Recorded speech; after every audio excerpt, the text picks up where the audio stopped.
I'm Ed Heil, and you're listening to Crushing Club Marketing. Today, we're going to talk about blogging with our good buddy, Evan Dean. Evan is an inbound marketing and channel consultant at HubSpot in Cambridge, Massachusetts.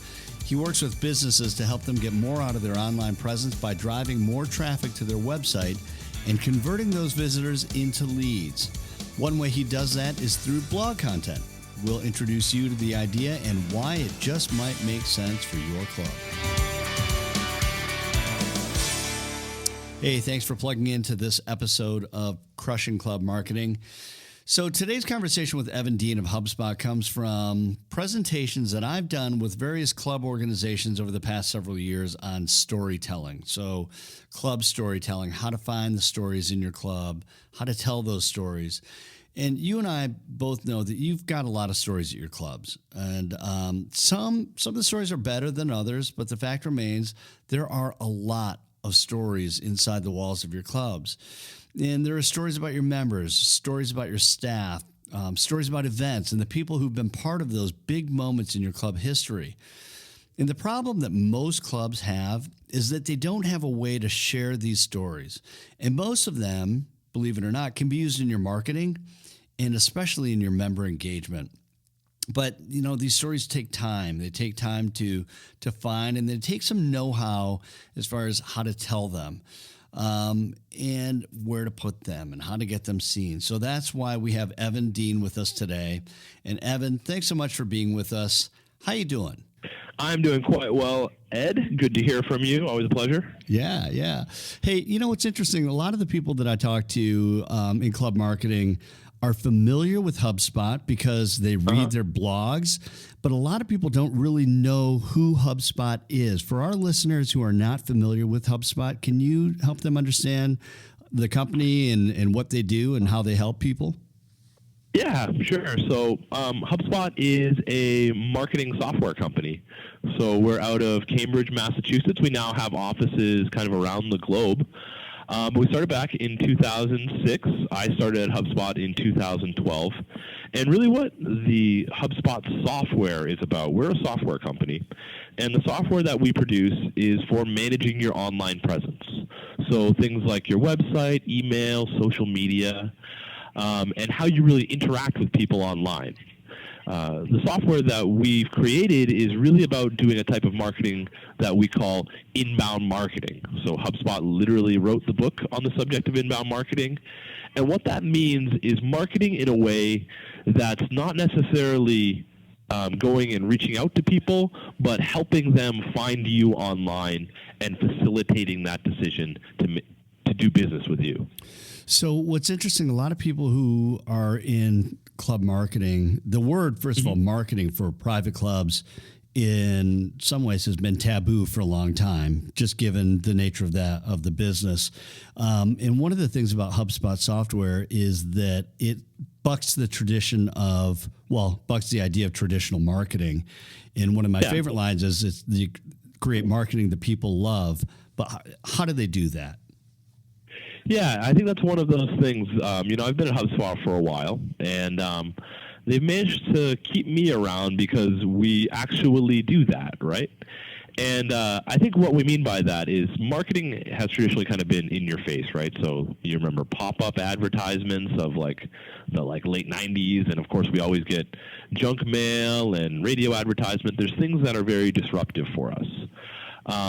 And in the concept of inbound marketing, which we implement through the HubSpot software, like I said, it's more about helping people find you online. So when someone has a need or a problem, you are assuring that they find the content that you've created to help them solve that problem or fit that need.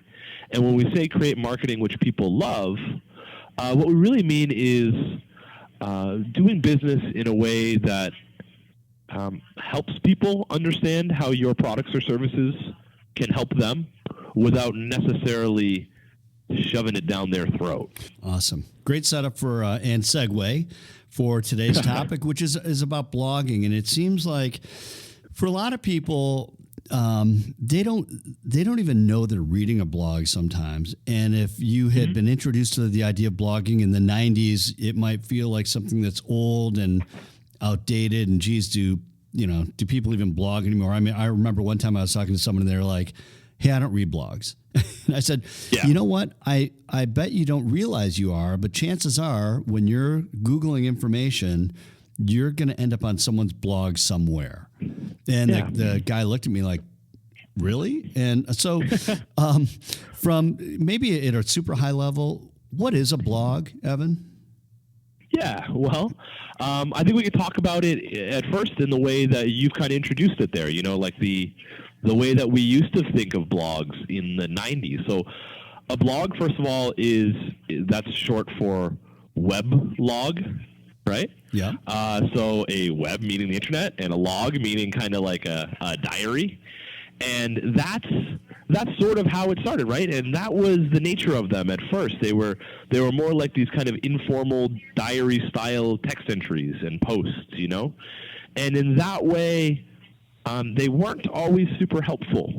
Mm-hmm. But now, when we think about a blog nowadays, it's much more integrated into a website, and the focus has absolutely shifted from let me tell you a personal story about myself, which there are certainly blogs out there like that, but a lot of that kind of content has been taken over by social media. That might be more appropriate for a Facebook update. Sure. Whereas a blog is kind of often your way to translate helpful information for people as part of your website. Got it. So for people who, is that maybe one of the biggest misunderstandings? I mean, is that, I don't know, what is the biggest misunderstanding? Do you think? I think that might be it. Yeah. Yeah. I think it's like, oh, I'm reading a blog. I'm going to go read someone's journal entry, right? And, I think it's not unfair because there's always still part of that. Anytime you encounter a history of the internet, those things stick with us. I made mentions of pop-ups earlier. Yeah. And for anyone who's like a child of the 90s or was there for the early internet, like the pop-up, it has a very bad connotation for many of us. Like That's just the internet at its absolute worst. I feel like if you've ever read a web page that you thought was helpful, you probably have read a blog post. Yeah, exactly. If you ever Googled something and found something like how to do something, probably read a blog. Why should, I mean, in fairness, you work with a lot of types of businesses, B2B, B2C, and in your experience and the number, I mean, you're juggling 80 HubSpot partners, which is phenomenal. However, when you think about the cross section of your, the businesses that you come across, why do those businesses blog? What's the kind of underlying purpose? Yeah, and it's funny that you say that, right? Because in my position, I have worked with just so many types of businesses out there, and everyone sees value in having some kind of online presence. It's 2018. You have to have some sort of online presence, I think, to have credibility in a lot of ways. But the reason that I think that blogging is almost always a part of that is that for the types of businesses that I work with and for a lot of businesses who see value in doing online marketing, there's usually a few kind of general commonalities, which is a good amount of value to a lead, right? So there's value in being found online for them. Right. And oftentimes that's either like a high value decision, something like, like an airplane turbine, perhaps, or a lifetime value sort of decision. So you may be a subscriber to our tools or our software, or you're going to stick with us for a while and do business with us for a long time. Then the other component, which I think we have to highlight, is the decision-making process to do business with someone. So if you run a business where someone needs to make a decision to do business with you, they're going to research the topic, they're going to research who you are and what you do.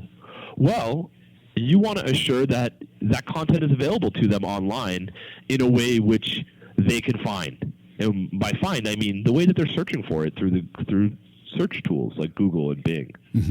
And all too often, a blog is just a really great vehicle for doing that.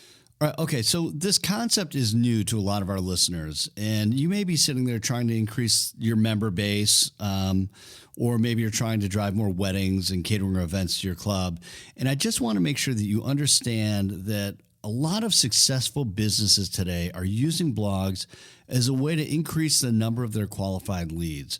So you're just putting it in club terms, blogs can be used to help increase leads for new members as well as for weddings, catering events rather. And, if you're a golf club, blogs can also be used as a way to increase your Monday golf events. For example, and let's just break it down anecdotally.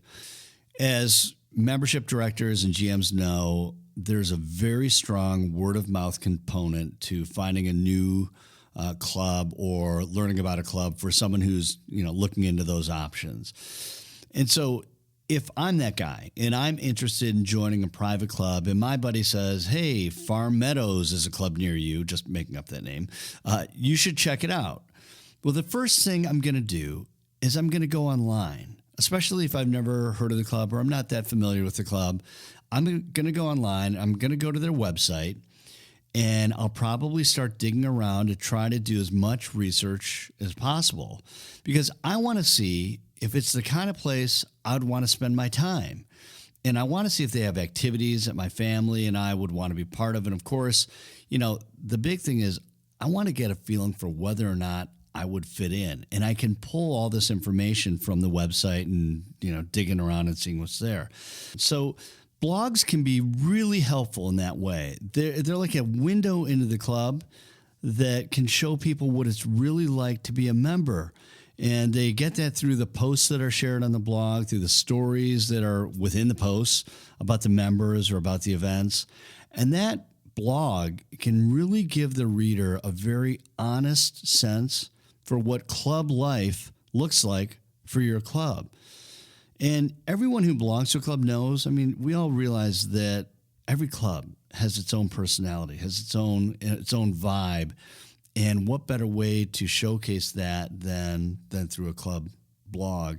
And, Evan, let's face it, the club business is like every other business, and you've got a lot of different types of businesses you work with. But especially in the hospitality world, if you think of hotels, clubs are a lot like them. And as consumers, we're doing our homework online before we invest time in a club tour. So I think there's kind of two things that are going to be significant in that example that you're giving. One is just getting found and how you're getting found. Mm-hmm. So, I think, what did you say? Farm Meadows, right? So I may do fictitious. That. Yeah, and I think I feel like that's the name of a real golf course near me, man. We'll Google it. Yeah. Well, exactly, right? So you said Farm Meadows. I'm going to do a search for it. And at the minimum, Farm Meadows needs to come up in that search. Right. But then, and that's good, and that's actually fairly easily accomplishable just by having a website. Now, what's moreover important than that is now my decision to say, well, do I want to go to Farm Meadows? What are the things that I care about? So I might do that in two different ways. I might either go around their website and look for the different pages which answer my questions, or I might do a more complex search, mm-hmm. right? I might do Farm Meadows family events. Right. I might do Farm Meadows trial period. Mm-hmm. Farm Meadows for new people. Yeah, or for new people. Kid friendly. Yep. Yeah, exactly, right? And for me, literally, it would be those things around new stuff. I don't have kids, but I would certainly be a new guy at Farm Meadows. I don't even know if it's real yet. Right. So let's break that down. There are a couple things then that we're talking about. One is that idea of like having, you talk about the online presence, in which what we're really saying is that, are you able to be found by people who are looking for the things that you offer, right? And do you have, and what does that look like when they find you? Exactly. So often, as I've talked to some groups about in the past, is that your blog content is a great place to put newsletter type information for clubs that are managing a newsletter, and some very robust newsletters. There are potentially some great stories that can end up in the blog that Yeah. are really useful for people who are trying to learn about the club, right? So people think like, well, wait, Evan, you're talking about online marketing and all this stuff, and we don't market, and I don't like the idea, and we don't even like talking about marketing. But when you're putting on stories about, I was speaking to a club marketing communications person a couple weeks ago, and they were sharing a story that they ran about one of their instructors, their tennis instructor, who just been recognized nationally. And I thought, wow, that's a great story. It's recognizing that person in your club. It's sharing that great news with your members. And if you're vetting the club and you are really interested in the tennis program, that blog could really showcase your club in a way that's different than you might find from, another club in the area. I think, one of the maybe golden rules of operating on the internet is this something that you are proud of?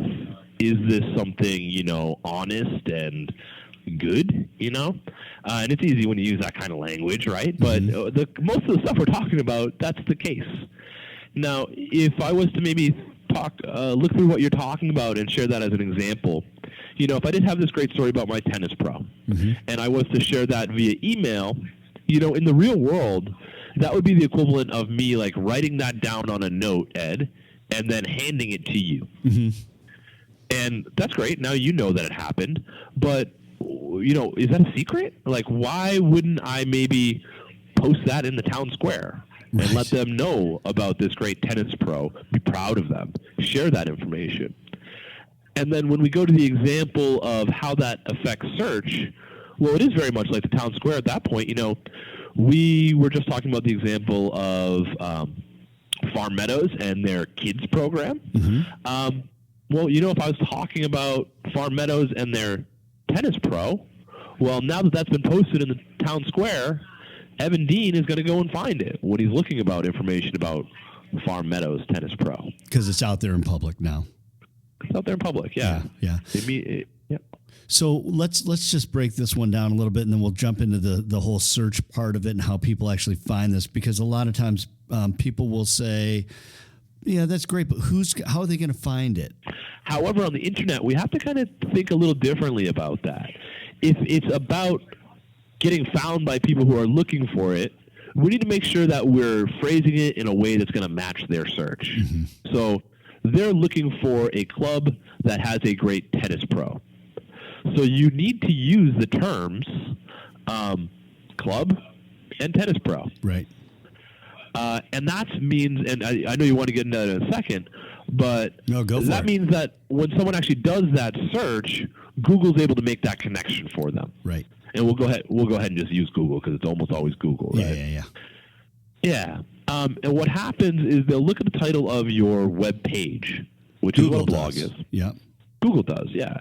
Google goes and crawls it, or they index it. They make note of what you have written about based on the words that you have used. And then they will use that information to serve it up to someone who's doing that search.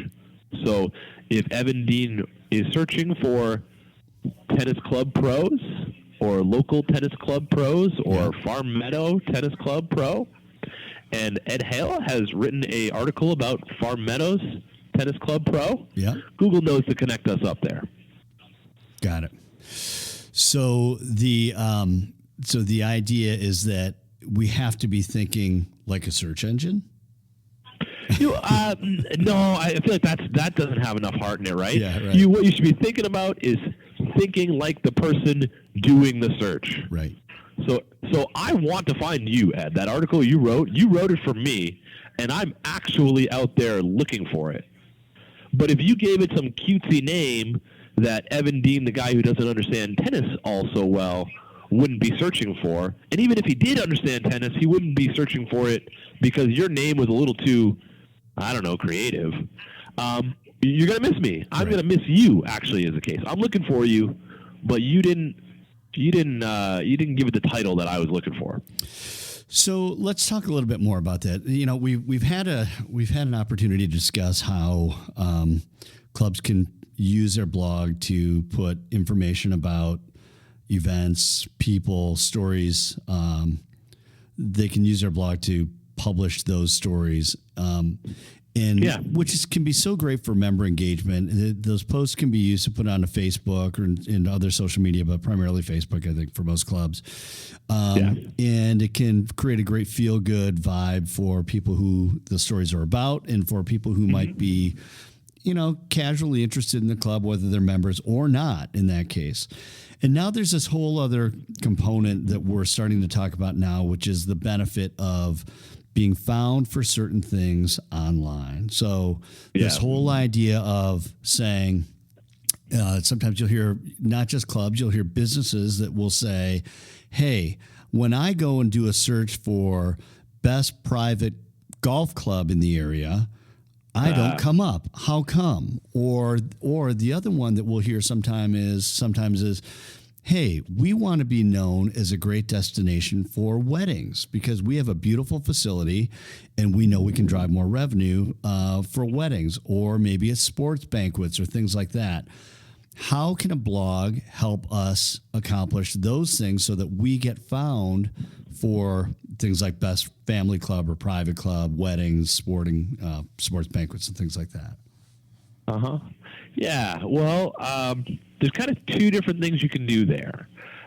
First of all, if it is something specific, like wedding venue, that's something that you might be able to just get directly found for by talking about it, And I think in that example, like that's a high-value search term.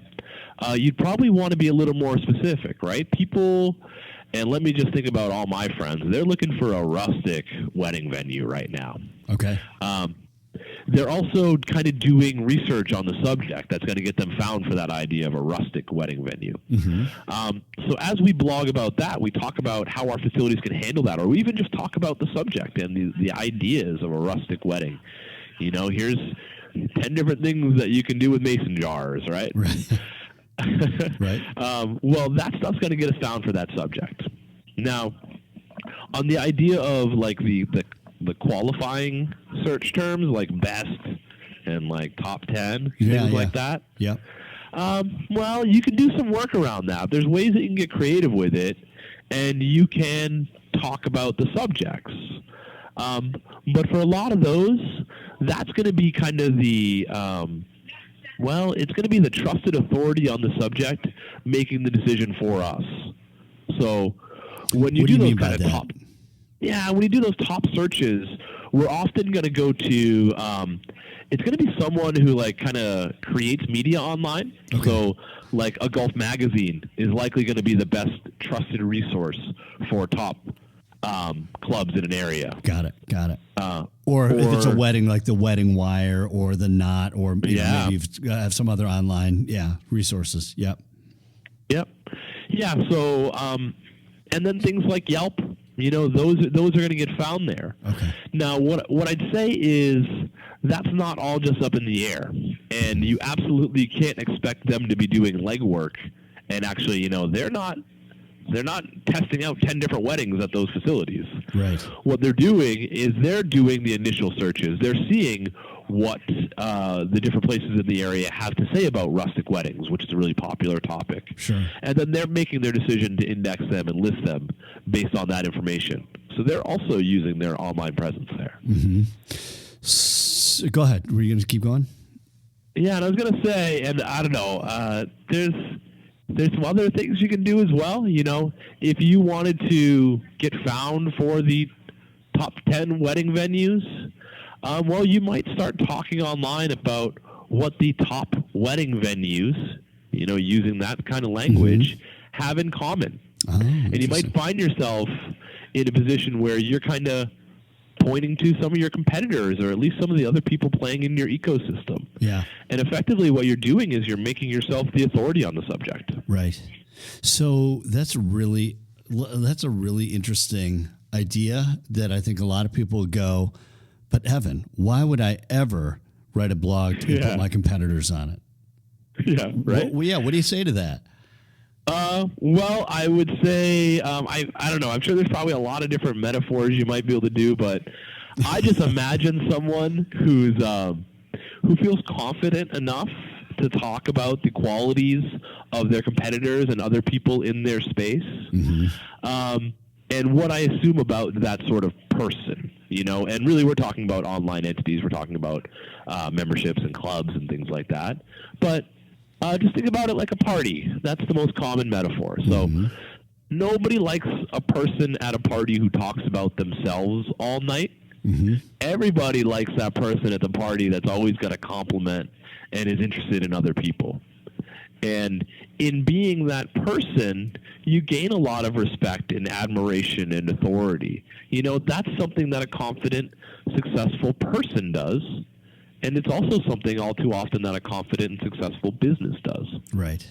We've talked about a lot of aspects of blogging. I thought what might be helpful for people listening to this podcast is some really helpful steps to get started. So a lot of the people that I come across, when I talk about blogging, they're really open to the idea. They think it sounds really interesting, compelling, and yet they just don't know where to start. Like they don't even down like a lot of clubs have beautiful websites with with stock images, no blog, but they might look really nice. What can these clubs do? What, if you could maybe run down, I'm going to put you on the spot a little bit here with this, but what are a few things that someone who's just wants to get started, and what are the steps they should take? I think as another kind of general rule here, if you're thinking about the person first, the technology will back you up. Okay. And what I mean by that is Google has gotten much, much better. Every year they get smarter, their algorithms get more complex, and really what they're trying to do is connect people better. And what they're really trying to do is connect people who I guess deserve to be connected or really should be connected. Google doesn't want to be scammed by the person who knows how to do online tricks. Right. They want the person who's using their search tool, their business, to find what they're looking for online. Right. So they've gotten much better about doing that. So what I would say is just focus on your people, and Google will do the work for you. Now, let me get a little more specific and a little more practical around that. So when you're thinking about your people, what I would say is look at what you do and try to break it down at a really high level conceptually. So, let's go with your example again. Farm Meadows, right? So at Farm Meadows, they've got, what do they got? They've got a tennis court. I know they've got a great tennis pro. We talked about her. Yep. They've got a golf course. They've got, I think they might have a spa over there at Farm Meadows. Yeah, sure. They've got some fabulous dining. But moreover, they're a place for community. They're a place for kids. They're a place for families and camaraderie, right? Yeah. So, and Ed, you probably, I don't know, I thought I covered it all right there. Yeah, I think you got it. I mean, it's a hell of a club. It's like I've been there before. So that's kind of what Farm Meadows does, and that's what they have to offer. So what I'd say you should do is take those things, and I just rattled off about 8 things. Sure. Think of them at a high level. What you could do is you could put them on like a whiteboard, even if you wanted to. And then what you should do is drill into each of those kind of concepts a little more specifically, thinking about how people might actually be finding that if they weren't necessarily looking for you. So let's go with a tennis pro, right? Yeah. Well, so first of all, we might want some novices. We'd love to get new people at our club. So we might want to get found for people who are learning to play tennis. Okay. And you can always tell when I kind of like stutter step my words like that because I'm kind of identifying a keyword, right? Right. Yeah. Learning to play tennis. Right. That's a keyword we're looking for. Yeah. Learning to play tennis. Advanced tennis lessons. Tennis lessons from a pro. Mm-hmm. Playing tennis at a club. What do I wear to play tennis at a club? Right.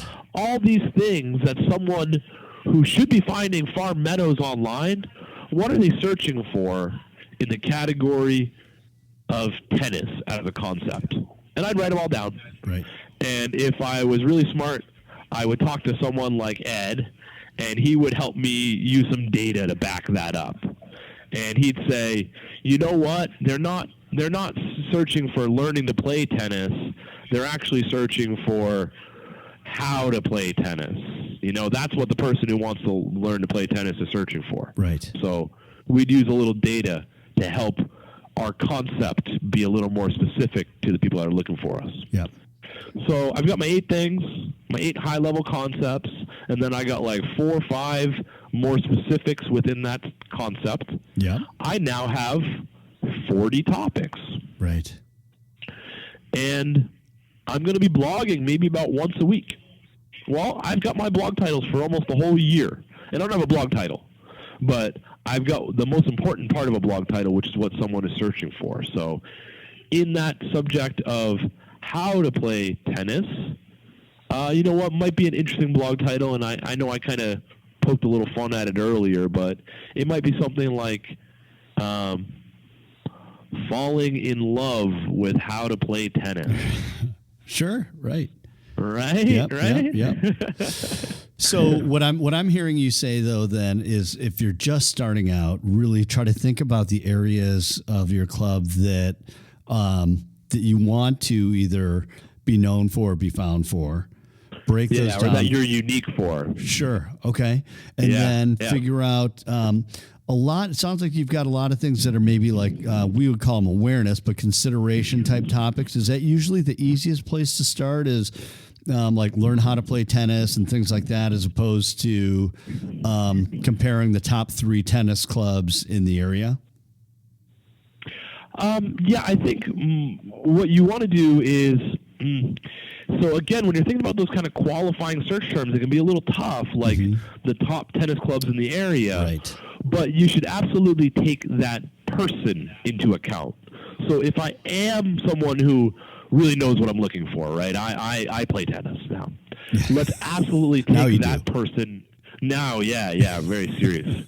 Drop that voice a couple octaves. I'm a tennis player. Now, I'm doing a different kind of search. Right. I really care about some very specific things. I've been at it for a while. So when I am actually comparing the top tennis clubs in the area, I know what I'm looking for. Got it. I want a well-groomed clay court. Mm-hmm. I want... I really don't know, Ed. You're going to help me. I don't know what a serious tennis player would be looking for. But I'll tell you what, someone who manages a club does. Right? They know. They literally know this guy is a very serious tennis player. So let's make sure that person is absolutely accounted for. And let's make sure that the things that they are researching because they're going to, because it's an important decision for them, that they find those on our website as well. Right. So the other thing now I'm hearing you identify is the importance of really knowing who you're trying to speak to, and having those personas really locked in. Yeah. In many ways, is that maybe the one of the biggest things before you even dive into starting a blog, really understanding who you're writing it for?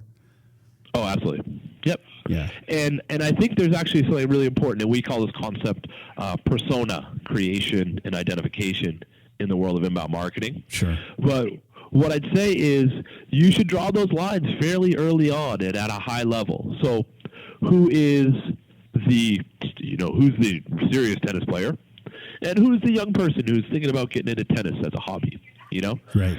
And let's make sure that each of them are understood in different ways, and that we write in a way which is getting found by them, but that is also kind of what they want to consume, what they want to understand about the process.